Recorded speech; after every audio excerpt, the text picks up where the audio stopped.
దేవునికి మహిమ కలుగునుగాక. దేవుని పరిశుద్ధమైన నామమునకు ఘనత, మహిమ, ప్రభావాలు ఆరోపిస్తూ ఉదయకాలం లిటిల్ ఫ్లాక్ మినిస్ట్రీస్ ద్వారా వెలువడుతున్నటువంటి కృపా వాగ్దానాన్ని ధ్యానించుకోవడానికి దేవుడు మనకిచ్చిన సమయాన్ని బట్టి ఆయనకి కృతజ్ఞతాస్తుతులు. వింటున్న మీ అందరికీ నా ప్రత్యేకమైన శుభవందనాలు తెలియజేస్తూ ఉన్నాను. బాగున్నారా? దేవుడు మిమ్మలను మీ కుటుంబాలను బహుగా దీవించునుగాక. ఆమేన్. ఉదయకాలం మనకిస్తున్న వాగ్దానం 2 కొరింథీ పత్రిక 3వ అధ్యాయము 18వ వచనం. మహిమ నుండి అధిక మహిమను పొందుచు ప్రభువు ఆత్మచేత ఆ పోలికగానే మార్చబడుచున్నాము. దేవుడు మనలందరినీ కూడా ఆయన ఏర్పాటు చేసుకున్నాడు. లోకంలో నుంచి మనల్ని వేరుపరిచి ఆయన ప్రియబిడ్డలుగా చేసుకున్నాడు. ఇదిగో నీవు ఒక కుమార్తెగా, కుమారుడిగా దేవునికి ఇష్టమైన పాత్రగా వాడబడుతున్నావు. అయితే దేవుడు చెప్తున్నాడు, ఇంకా మహిమ నుండి అధిక మహిమకు మనము చేర్చబడాలంటే. దేవుడు మన జీవితంలో, ఆత్మీయ జీవితంలో మనం ఫలభరితంగా ఉండాలని కోరుకుంటున్నాడు. దేవుడు మనలందరినీ కూడా మొక్కలుగానే ముందుగా పాతాడు. ఇదిగో చూడండి, కొబ్బరి చెట్టు దైవజనులు పాతించారు. కొంతమంది సహోదరులు వచ్చి ఈ దీవెన గ్రౌండ్లో ఈ మొక్కలను పాతారు. ఈ మొక్క ఇదిగో మొలకెత్తిన ఈ మొక్క, పాతబడిన ఈ మొక్క ఇదిగో ఆ రోజు ఎదుగుతూ ఉంటే, అది మంచిగా వృద్ధి చెందుతూ ఉంటే దైవజనులు, పాతిన బిడ్డలు కూడా ఆ మొక్కను చూసి చాలా సంతోషిస్తారు. ఇదిగో ఇది ఇంత చక్కగా, నీది పాతిన మొక్క కదా, ఇది బాగా పెరుగుతుంది, బాగా కాయలు కాస్తుంది, బాగా ఇది వృద్ధిలోనికి వస్తుందని ఏ విధంగా పాతిన వ్యక్తులు సంతోషిస్తారో అదేవిధంగా మనము కూడా మన ఆత్మీయ జీవితం, దేవుడు మనలను ఇదిగో ఆయన రక్షించుకున్నాడు, ఆయన ప్రియబిడ్డగా చేసుకున్నాడు.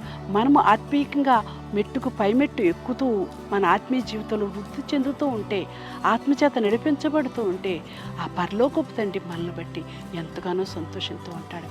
ఈ దినాలలో రక్షించబడిన వారు ఎంతోమంది దిగజారిపోయి లోకంలో, పాపంలో, రకరకాల వేష భాషల్లో నాశనం అయిపోతున్నారు. అటువంటి వారిని చూసి దేవుడు ఎంతో చింతిస్తూ ఉన్నాడు. కానీ కడవరి దినాల్లో లోకం వైపు మనం చూడకుండా, లోకాశలకు మనం గురి కాకుండా, మన ఆత్మీయ జీవితాన్ని మనం కాపాడుకుంటూ మనం దేవునికి ఇష్టమైన పాత్రగా ఉండాలని ఆయన కోరుకుంటూ ఉన్నాడు. ఈ ఉదయకాలం మనకి ఇస్తున్న వాగ్దానం ఏంటంటే, మహిమ నుండి అధిక మహిమను పొందుచు ప్రభువు ఆత్మచేత ఆ పోలికగానే మార్చబడాలి. దేవుడు ఆత్మ సంచకరం మనకి ఇచ్చాడండి. ఆయన ఆత్మ ద్వారా మనం ఎలాగ నడవాలో మనకి ఆయన నేర్పిస్తూ ఉన్నాడు. ఆ విధంగానే మనం నడిచినట్లయితే మనం వృద్ధి చెందుతాం. ఇదిగో ప్రియుడా, ఆత్మలో వర్ధిల్లుచున్న ప్రకారం అన్ని విషయంలోనూ వర్ధిల్లుతాం. ఎప్పుడైతే మన ఆత్మీయ జీవితంలో చక్కగా మన జీవితం ఫలభరితంగా ఉంటుందో, అదేవిధంగా మన శారీరకంగా కూడా మన వ్యాపారం వృద్ధి చెందుతుంది, మన పశువుల మందలు వృద్ధి చెందుతాయి, లేకపోతే మన వ్యవసాయాలు వృద్ధి పొందుతాయి, మనం చేసిన జాబు ప్రమోషన్ కలిగి ఉంటాము. అలాగే మనం చేసిన చేతి పనులు కూడా దేవుడు ఆశీర్వదిస్తాడు. ఎప్పుడని అంటే మనం ఆత్మీయంగా ఎప్పుడైతే దేవునికి ఇష్టకరంగా మనం ఆత్మచేత నడిపించబడతామో, మహిమ నుండి అధిక మహిమకు, ఇదిగో ఆశీర్వాదం నుండి అధికమైన ఆశీర్వాదానికి దేవుడు మనల్ని నడిపిస్తాడు. కాబట్టి ఆ విధంగా ఉండాలని కోరుకుంటున్నావా?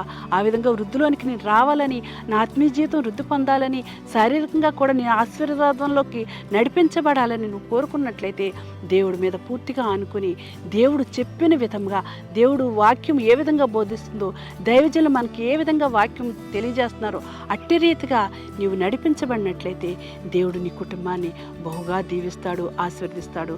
అటువంటి కృప, అటువంటి మహిమ నీకు, నీ పిల్లలకు దేవుడు అనుగ్రహించి నిన్ను, నీ కుటుంబాన్ని వృద్ధి కలిగించునుగాక. ఆమేన్. ఆమేన్.